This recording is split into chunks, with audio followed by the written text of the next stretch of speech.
What's going on, everyone? Optimistic Zeke here. Welcome to another book review. Today we're going to be taking a look at the Game Console 2.0. And yes, I finally invested in a tripod, so this isn't going to feel like some D-rated juggling act at the circus. So let's take a look at this. Yeah, this actually gives a lot of information of the various consoles that came out over the years. I went a little bit too far. Like, starting with the Magnavox Odyssey, which came out in like 1972, and on this other page, you'll see the brown box prototype, which is what the earlier version was called. Developed by the late great Ralph Baer.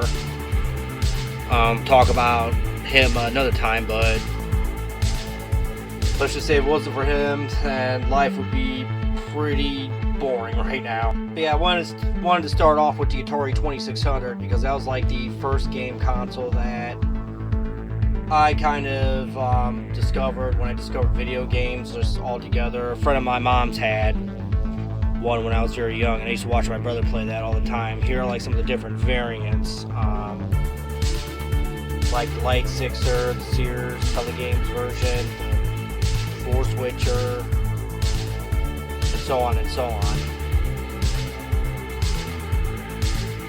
They have Bally Professional Arcade, PC 50X series. I don't know really much about. The Odyssey 2, that I actually have that complete in box. I'll probably do a random unboxing video sometime in the future. Let me know what you think I should like in the comments. And then here is the first, this is actually the first console that my family's ever owned, the ColecoVision.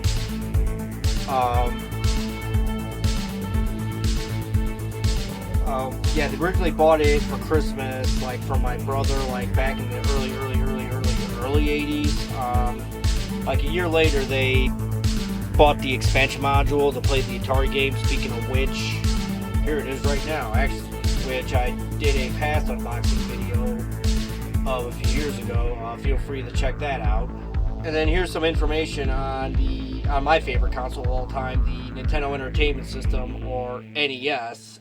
They even took the controller apart for this illustration. That's pretty cool. Yeah, this console basically single-handedly revived the video game industry after the crash of '83. Yeah, they even like have something on Rob the Robot and the Zapper light gun. And then here's like one of their main competition, the NES's main competition, the Sega Master System, which I had the power base converter to play the Master System games for the Genesis. Get to that in a minute. They talk about the Genesis in this book as well. They pretty much talk about just about every console that has ever been released throughout the years, including like a lot of the obscure ones, like the Action Max and the LJN Art. I think that's how you pronounce it. But I think those were kind of more like a gimmick than anything. And then Sega CD, which I never was able to get my hands on. The 32X. I'm not really a big fan of the 32X. I think the release between the fact they released that like a few months before the Saturn, I think that was kind of odd, but that was a bad conversation for another time. And in case you all were wondering, yes, they even talk about like the newest consoles, such as the Xbox Series X and S, and the PS5.